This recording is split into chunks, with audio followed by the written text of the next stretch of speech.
Jóvenes cachimbos, ¿qué tal? Los saluda el profesor Rocha de Habilidad Verbal.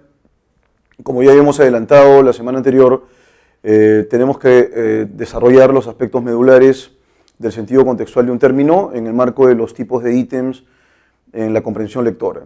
Entonces, si bien es cierto, este es un tipo de ítem bastante elemental, bastante básico, y que debería implicar en realidad un margen de error mínimo, tiene sus matices, y estos matices me interesaría discutirlos con ustedes a continuación, a propósito de una serie de conceptos que nos van a plantear para esta semana. Por ejemplo, el de notación, el de connotación, más o menos cómo entendemos estos conceptos asociados directamente con las preguntas. Va a ser en realidad una buena oportunidad para poder aproximarnos bien a estos conceptos, de manera que la resolución de preguntas de este tipo sean consistentes. Entonces vamos a empezar, en primer lugar, definiendo qué es sentido contextual, a continuación y directamente vamos a pasar a enfocarnos en una de las actividades. Bueno, y entonces, jóvenes cachimbos, como nosotros apreciamos aquí, vemos el caso de quimera. Quimera puede tener varias acepciones, varios sentidos. Eso en realidad es normal en todas las palabras. Todas las palabras son polisémicas, todas las palabras amplían su red significativa, y eso es porque en el uso cotidiano, en el uso concreto, la semántica pues va a ir incrementando su carga significativa. Y eso está bien. En realidad nosotros somos capaces de procesar esos sentidos, somos capaces de interpretar los sentidos. Pienso yo en lo siguiente para que el ejemplo quede todavía más claro, ¿no? Pensemos en esto. La mesa está sucia. La mesa está sucia. Esa sería una oración y quiero que se enfoquen en ese adjetivo. Y también ese pugilista boxea sucio. Y tenemos en realidad el mismo adjetivo. La pregunta en rigor es, ¿el adjetivo sucio significa lo mismo? Definitivamente no significa lo mismo. Yo una pregunta que les haría es, pensemos en sucio fuera de estos contextos. Voy a colocar la palabra acá, sucio. Muy bien. Si yo coloco la palabra sucio fuera de contexto, ¿con cuál de las dos acepciones, con la acepción 1 o con la acepción 2, ustedes lo relacionarían directamente, sin necesidad de pelar un contexto? Bueno, probablemente sea con la acepción 1. Este es el sentido más general, digamos, el sentido que reconocemos todos. Y este es un sentido mucho más específico, pero que puede ser utilizado en determinados contextos. ¿A qué nos referimos con sucio en el ámbito del boxeo? Nos referimos en rigor a un pugilista que no respeta las reglas, ¿no es cierto?, del boxeo. Por ejemplo, tú cuando boxeas no puedes cabecear al oponente. ¿Estamos de acuerdo? Cuando boxeas no puedes tirarle codazos. Y también la inclinación, el ángulo de los brazos tiene que tener determinada distancia. Son reglas que uno tiene que cumplir, ¿no? No puedes golpear en la nuca a tu oponente, de manera que este tipo de reglas no puedes transgredirlas, ¿no? Sin embargo, hay boxeadores que sí, con mucha maña, pueden saltarse esas reglas y hacer daño a su contrincante. Ese tipo de boxeadores son boxeadores sucios, ¿no? No porque sean desasiados, sino porque infringen las reglas. Entonces, acá sucio podría ser ilegal, puede ser tramposo. Y este tipo de sentidos son los que uno va a intentar determinar en el texto. En el texto no pueden ustedes apelar al sentido literal del término, siempre tienen que buscar aquel sentido derivado que en el contexto adquiera un valor, adquiera una funcionalidad. Ese tipo de cosas vamos a resolverlas ahora, ¿no? Vamos a permitirnos abordar el sentido contextual en distintas actividades. Y empezamos con la primera a continuación. Es un texto extenso, ciertamente, y a partir de ese texto es que nos están pidiendo 5 palabras. Y voy a resaltarlas de inmediato. La palabra conspiración, la palabra cruciales, la palabra refrenda, ¿sí? La palabra subrayar, por aquí arriba se me pasó, vamos a subrayarla bien. Subrayar. La palabra incordiarnos, por aquí está la palabra incordiarnos. Y no más, hay 5 palabras ahí y tenemos nosotros que buscar el sentido de estos vocablos. Vamos con la primera de ellas, dice lo siguiente acá. Bueno, rebate también, bueno, eso está después, vamos a leer el texto en primer lugar. En la sociedad abierta y sus enemigos, Popper señaló que existen algunas conspiraciones, pero también que el sorprendente hecho de que a pesar de su ocurrencia desmiente la teoría de la conspiración es que pocas de estas conspiraciones tienen éxito a fin de cuentas. Los conspiradores rara vez consuman su conspiración. Entonces, un primer concepto que podemos nosotros recobrar este primer párrafo es conspiración. Ese es el concepto medular, digamos. Entonces, de nuevo, ¿no? Dice, a pesar de su ocurrencia, desmiente la teoría de la conspiración. Es que pocas de estas conspiraciones tienen éxito a fin de cuentas. Los conspiradores rara vez consuman su conspiración. Muy bien. Polidoro también señala la obra de Richard Hofstadter, historiador que examinó a los teóricos de la conspiración a través de la lente de la psiquiatría. En un artículo publicado en 1964 en la teoría Harper's Magazine, Hofstadter emplea el término paranoico para subrayar que el conspiracionista ve el sino, o sea, ve la suerte de las conspiraciones en términos apocalípticos, ¿no? Trafica con el nacimiento y la muerte de mundos enteros, de órdenes políticos completos, de sistemas completos de valores humanos. Y agrega, siempre está en las barricadas de la civilización, vive constantemente en momentos cruciales. Ahora bien, Hofstadter emplea el término paranoico no en el sentido clínico, sino como recurso retórico. La persona clínicamente paranoica piensa que los demás están conjurados contra él en lo personal, mientras que el paranoico social piensa que los poderes ocultos están persiguiendo a su clase, su nación o su religión. Yo sostendría que este último es más peligroso, pues ve su calvario como algo compartido, quizá con millones de personas más. Esto refrenda su paranoia, y para él le explica eventos tanto históricos como actuales. En teoría, la idea de que el mundo está lleno de teóricos de la conspiración no debería incordiarnos. Por ejemplo, si determinado número de personas piensa que los estadounidenses no llegaron a la Luna, eso es simple malo para ellas, pero resulta que dicha desinformación puede tener consecuencias que lleguen más allá. En un estudio publicado el año pasado en el British Journal of Psychology, Daniel Jolly y Karen Douglas encontraron que la exposición a las teorías de la conspiración reduce, continuamos con el texto, la posibilidad de que esa persona participe en los procesos políticos, a diferencia de alguien que cuenta con información que rebate. Esta es la última palabra que tenemos que, de la cual tenemos que buscar un sinónimo, ¿no? Rebate las teorías de la conspiración. Vamos a empezar con esta palabra en principio, ¿no? La palabra rebatir. A diferencia de alguien que cuenta con información, una persona informada que rebate las teorías de la conspiración. Son varios los sentidos aquí, ¿no? Y es el sentido literal, ¿no? Podemos colocar impugnar, podemos colocar confutar, podemos colocar refutar. ¿Listo? Ahora, en el caso de incordiar, me voy a permitir situarlos a ustedes en el texto. Dice lo siguiente acá, ¿no? En teoría, la idea de que el mundo está lleno de teóricos de la conspiración no debería incordiarnos, ¿no? Es decir, no debería generar desconciertos, no debería generarnos disgustos, ¿no? No debería incordiarnos, no debería disgustarnos. Ese puede ser un sinónimo posible, disgustarnos, ¿sí? En el caso de refrendar, tenemos el verbo siguiente. Esto refrenda, es decir, fortalece, refuerza. En el caso, ¿no es cierto?, del conspiracionista, ¿no? Dice lo siguiente, yo sostendría que este último es más peligroso, ¿no? Pues ve su calvario como algo compartido, quizá con millones de personas más. Esto refrenda, es decir, refuerza su paranoia, y para él le explica eventos tanto históricos como actuales. ¿Qué cosa, profesor? La persecución, ¿no? La persecución de clase, de nación o de religión. Esto refuerza justamente la paranoia del conspiracionista. La palabra crucial, dice acá, siempre está en las barricadas de la civilización, vive constantemente en momentos cruciales, ¿no? ¿A quién se refiere? Se refiere al conspiracionista. ¿A qué nos referimos con crucial? Crucial aquí es relevante, importante, apremiante. En el caso de subrayar, Hofstadter emplea el término paranoico para subrayar, es decir, enfatizar, relievar, ¿no? Que es poner de relieve, es un verbo diferente a relevar, así que tengan mucho cuidado. Voy a colocarlo de nuevo, porque me salió mal la letra ahí. Relievar, ¿no? Poner de relieve, poner en lo más alto. Pero en el caso de la conspiración, mis estimados cachimbos, está vinculado con un plan, ¿no es cierto? Eso es la conspiración, un plan negativo, ¿no? Un plan en contra de, eso sería la conspiración, ¿no? Del statu quo. Bueno, entonces aquí tenemos ya los sentidos posibles pertinentes de la lectura. Vamos entonces ahora con la actividad 2. ¿A qué nos referimos con denotación y connotación? Pensemos en algo como esto, ¿no? La palabra mano.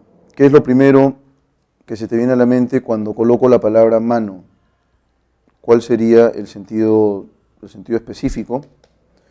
Vamos a colocar aquí, bien grande, la palabra mano. ¿Qué es lo primero que se nos viene a la mente? Bueno, probablemente se nos venga a la mente algo como esto, ¿no? Ahí están los dedos, ahí está mi dedo gordo, listo, está la palabra mano. Voy a dibujarlo de manera menos estilizada. Probablemente la palabra mano nos refiera directamente a esto, ¿no? Perfecto, entonces nos remite a ello, ¿no? Eso es lo denotativo. Lo denotativo está vinculado con el sentido básico, fundamental, que todos reconocemos, dicho sea de paso. Entonces, en cuanto al sentido literal o denotativo, lo que nosotros entendemos por él es que está asociado con un sentido fundamental, mientras que el sentido connotativo es un sentido figurado, ¿no? Por ejemplo, aquí voy a colocar una mano de plátanos, ¿no? Una mano de plátanos, ahí está la mano de platanitos. Los platanitos ahí. Bueno, esto definitivamente no es denotativo, sino más bien es connotativo. Entonces lo que vamos a hacer a continuación es jugar un poco con estos sentidos posibles, la denotación y la connotación, en ejemplos concretos. Y a partir de esa denotación y connotación es que vamos a permitirnos buscar los sentidos específicos de las palabras. Nos piden lo que connotan las palabras. Dice acá, tras obtener la medalla de oro, el atleta fue recibido con una marea de aplausos al descender de su avión. Marea está vinculado con el mar. Y aquí significa gran cantidad de aplausos, ¿no? Un gran número de aplausos, gran cantidad de aplausos. Muchos aplausos, ¿no? Gran cantidad de aplausos al descender de su avión. Entonces marea está vinculado con cantidad, ¿no? Las empresas actuales son cada vez más voraces al seguir el único principio de maximizar sus ganancias a cualquier precio. Voraces que tragan mucho, ¿no? En este caso concreto, voraces significa codiciosas, ¿no? Son más codiciosas, más codiciosas. Se ve pues esta ansia de querer solo ganar, ¿no? En cada interpretación la voz de la cantante brilló ante la audiencia embelesada. La voz podría destacar, ¿sí? A eso se refiere con brillar, no es una cuestión visual, sino más bien auditiva, ¿sí? Luego, la nueva administradora realizó magia para poner en orden la oficina que tenía a su cargo. En magia no nos referimos pues a los actos del mago, ¿sí? Sino que se refiere a un esfuerzo supremo, ¿no? A un esfuerzo superlativo, a un esfuerzo máximo para poner en orden la oficina. 5. La formación ética es uno de los pilares, aquí se refiere a fundamentos del nuevo programa curricular de mi colegio. Listo, touché. Pregunta número 6. Aquella noche cuando se despidieron, fueron conscientes por primera vez del abismo que los separaba, ¿no?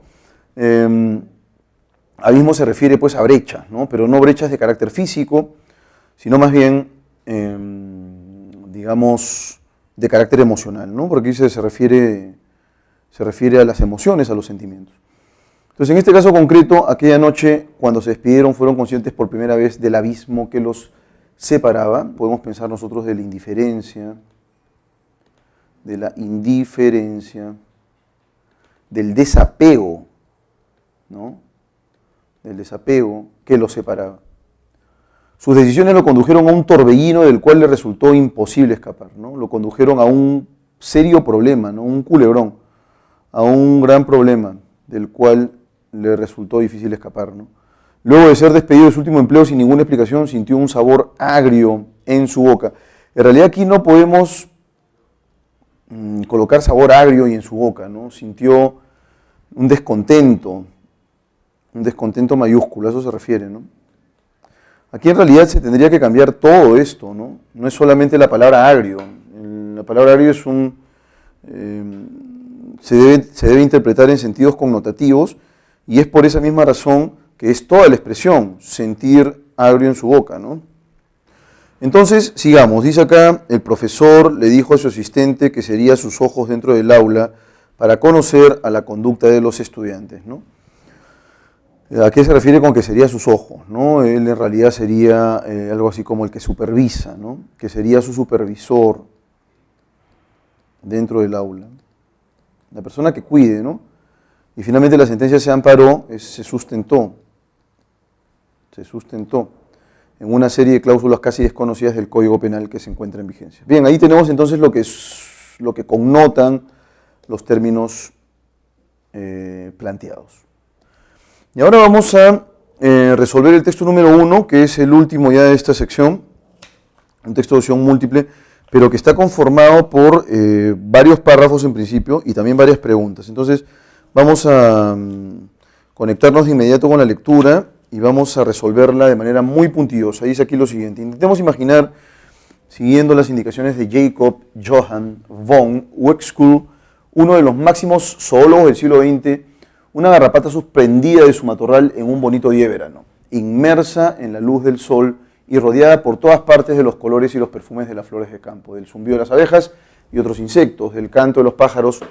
Pero llegados aquí, el idilio ya ha terminado, porque de todo esto la garrapata no percibe absolutamente nada. Uexküll indica que este animal está privado de ojos y solo encuentra su lugar de acecho gracias a la sensibilidad de su piel a la luz. Este bandido es completamente ciego y sordo y percibe solamente que su presa se acerca por el olfato. El olor del ácido butírico que emana de los folículos sebáceos de todos los mamíferos actúa sobre él como una señal que lo empuja a abandonar su sitio y a dejarse caer a ciegas en dirección de la presa. Si la buena suerte lo hace caer sobre algo que emana calor, cosa que percibe gracias a un órgano sensible a una determinada temperatura, eso significa que ha alcanzado su objetivo, el animal de sangre caliente, y entonces ya no necesita más que de su sentido del tacto para encontrar un sitio lo más alto de pelos posible y hundirse hasta la cabeza en el tejido cutáneo del animal.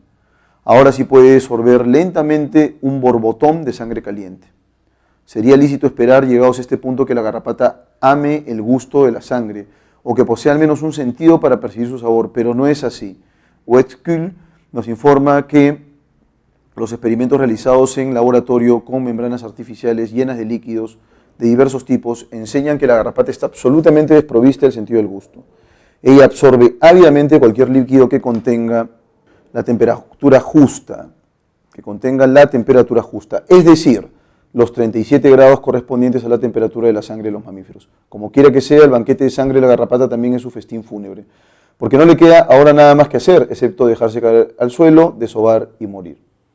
El ejemplo de la garrapata muestra con claridad la estructura general del ambiente propio de todos los animales, Umwelt, que no coincide con la de los humanos. En este caso particular, la Umwelt se reduce a 3 portadores del significado: el olor del ácido butírico, contenido en el sudor de todos los mamíferos, la temperatura de 37 grados que corresponde a la de la sangre de estos animales, la tipología de la piel propia de los mamíferos, generalmente provista de pelos e irrigada por vasos sanguíneos.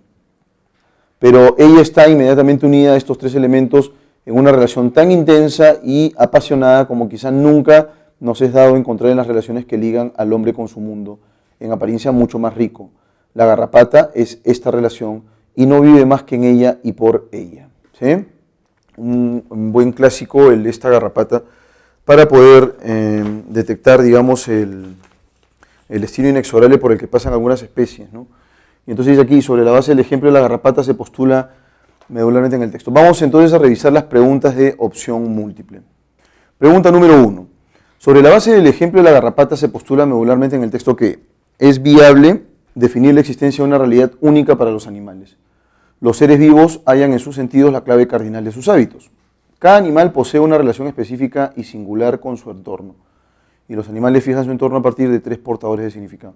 La clave correcta a propósito de la garrapata es la forma en que se establece una relación, una conexión entre el espécimen, y el entorno. Es por esa razón que la clave correcta sería la C, ¿no? La garrapata consigue su objetivo, pero finalmente tiene que morir. Y para ello, por supuesto, tiene que ajustarse a las condiciones del entorno inmediato, que finalmente es lo que le permite a esta garrapata succionar la sangre, ¿no? Ojo que no tiene ningún tipo de sentido que le permita gozar con la sangre, sentir algo, ver, por ejemplo, dónde está el animal al que se va pues, a pegar, etcétera, etcétera. Ahora, ¿qué connota borbotón? Continuidad, plétora, que es abundancia. Si es una garrapata y necesita sangre, imagínense una garrapata que se pega a un mamífero de unos 100 kilos. Bueno, iba a tener muchísima sangre y plétora de sangre, entonces hay abundancia de sangre. A partir del ejemplo de la garrapata se infiere plausiblemente que, se infiere razonablemente que, el nexo entre el animal y su entorno exige un estudio para cada caso específico. La noción de Amwell aplica únicamente para la intelección de pequeños insectos. El gusto de esta limaña por la sangre de los mamíferos tiende a incrementarse. La emanación de ácido butírico se erige como un portador de sentido ecuménico. ¿Cuál sería la clave aquí? La clave correcta sería la alternativa A, ¿no? El nexo entre el animal y su entorno exige un estudio para cada paso específico, porque en realidad son varios, ¿no? Entonces, se supone que lo que deberías hacer en sentido estricto es determinar las condiciones en las que vive el animal y cómo el animal y el entorno interactúan, ¿no? Es en realidad una relación necesaria. Continuamos. No se condice con la lectura, o sea, es incompatible con el texto. Sostener que para Uexküll existe o es necesario asumir la existencia de una realidad invariable para todos los seres vivos. No, porque en realidad cada uno va a tener su propio contexto de crecimiento, desarrollo, y cada uno en realidad va a tener su propio entorno, ¿no? Entonces no puede haber una existencia uniforme, pues no hay manera, ¿no? La existencia de una realidad invariable, o sea, tú duermes en tu cama y la garrapata también duerme en una cama, eso sería absurdo, ¿no? Van a tener en realidad contextos diferentes de desarrollo. Vamos entonces a la respuesta. Vean ustedes que aquí la variante de la pregunta de incompatibilidad, ya que, o sea, la incompatibilidad ya está planteada en la pregunta, de manera que no pueden ustedes ubicarla en las claves. Mucho cuidado con eso. No se condice con el texto sostener que, ahí está la afirmación, es necesario asumir la existencia de una realidad invariable para todos los seres vivos. O sea, la incompatibilidad ya está en la pregunta. Y si la incompatibilidad, mis estimados cachimbitos, ya está en la pregunta, lo que debemos hacer razonablemente es buscar la causa por la cual esa afirmación es falsa. ¿Cuál sería la razón? ¿Por qué razón no se condice o es incompatible con la lectura afirmar que la existencia de una realidad invariable para todos los seres vivos? Existe una realidad invariable para todos los seres vivos. A. Su teoría tiene como meta esclarecer únicamente la intelección de los mamíferos. Esa no es la razón. La temperatura de la sangre se mantiene estable en todas las especies existentes. Vean ustedes que inteligentemente la persona que ha creado este ítem ha colocado dos incompatibles, de manera que tú vas a querer buscar la incompatibilidad aquí en las claves, sin percatarte que la incompatibilidad ya está planteada en la pregunta. C. Sus distintos tipos de portadores de significado definen el ambiente que perciben. Efectivamente, la clave correcta es la C. Eso quiere decir que cada uno pues va a tener una propia interpretación de cuál es el entorno más idóneo para poderse desarrollar. Tal es el caso de la garrapata, ¿no? Si la garrapata poseyera un cuarto portador de significado que le permitiera desplazarse hacia direcciones específicas, bueno, entonces ya no caería, ¿sí? Ya no estaría como que tentando, porque eso es lo que hace finalmente la garrapata. La temperatura de la sangre animal ya no determinaría su nutrición, su estructura corporal adquiriría un contorno más claro y resistente. Alcanzar a su presa ya no supondría poner en riesgo su integridad. Y finalmente la estructura de su ambiente propio sería ajena, creo que ha debido colocar aquí, ha puesto aneja, debe ser ajena, ¿no?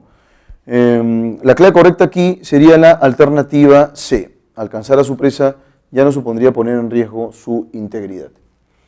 Muy bien. ¿Por qué razón? Porque dice que se deja caer a ciegas, pues, ¿no? Tiene por ahí algunos sentidos que hacen posible que detecte dónde hay sangre caliente, pero luego se deja caer. Y entonces, si más bien la garrapata poseyera un cuarto portador, ¿sí?, de significado que le permitiera desplazarse hacia direcciones específicas, alcanzar a su presa ya no supondría poner en riesgo su integridad. Vamos ahora con la siguiente pregunta, pregunta número 6. Muy bien, en el caso de la pregunta 6, respecto a la descripción de la garrapata ofrecida en el texto, ¿es compatible afirmar que es capaz de conectarse de modo estético, aunque mínimamente, con su entorno? La sordera que lo distingue, ¿sí?, o que la distingue, porque se trata de la garrapata, es producida por su hipersensibilidad al ácido butírico. Nos piden lo que es compatible, ojo. Su sensibilidad olfativa adquiere una dimensión sutil para identificar tejido capilar. En principio, no hay manera de que se pueda conectar de modo estético, es decir, que pueda visualizar, por ejemplo, el cielo, pueda visualizar a sus potenciales bancos de sangre. No hay manera de que pueda hacer eso, porque es ciega. En el caso de la sordera es producida por su hipersensibilidad, no tiene hipersensibilidad en absoluto al ácido butírico. Su sensibilidad olfativa adquiere una dimensión sutil para identificar tejido capilar y finalmente puede establecerse, no tiene sensibilidad olfativa tampoco. puede establecerse una relación determinante entre su tiempo de vida y su dieta. Sí, ¿no? O sea, comes y ya estás, bueno, la garrapata en este caso, no come y está pues preparada para morir, ¿no? No hay propiamente aquí ningún otro tipo de escapatoria. Respecto de la práctica científica de Westcott, se infiere que aprovechó la evidencia empírica además de la observación de la naturaleza. Se decantó, es decir, se inclinó, se orientó por el trabajo realizado en laboratorios para examinar garrapatas. Puso en duda la capacidad de percepción de los animales de tamaño menor y finalmente se orientó hacia el estudio sesudo, es decir, profundo, minucioso, de animales faltos de vértebras y espinas. La clave correcta aquí sería la alternativa A. Aprovechó la evidencia empírica además de la observación de la naturaleza, que era con lo que contaba pues este investigador, ¿no? Aquí en el texto nos señalan lo siguiente a propósito de él. Westcott nos informa que los experimentos realizados en laboratorio con membranas artificiales llenas de líquidos de diversos tipos enseñan que la garrapata está absolutamente desprovista de sentido del gusto. Ella absorbe ávidamente cualquier líquido que tenga la temperatura justa, es decir, los 37 grados correspondientes a la temperatura de la sangre de los mamíferos. La clave correcta aquí sería la alternativa A. Vamos ahora con la pregunta número 8, última pregunta de este texto, mis queridos cachimbitos. Si alguien sostuviera con fundamentos sólidos que la noción de portador de significado carece de pertinencia científica, A. Sería factible refrendar la consistencia del concepto de Umwelt en la época actual. La tesis de la existencia de un ambiente propio de los animales sería insostenible. Los trabajos en laboratorio dejarían de ser oportunos para la investigación animal. Y finalmente, Westcott se vería obligado a reconocer su derrota ante la zoología temporánea. ¿Cuál sería la clave aquí? Si alguien sostuviera con fundamentos sólidos que la noción de portador de significado carece de pertinencia científica, la tesis de la existencia de un ambiente propio de los animales sería insostenible. Muy bien, vamos ahora con el siguiente texto.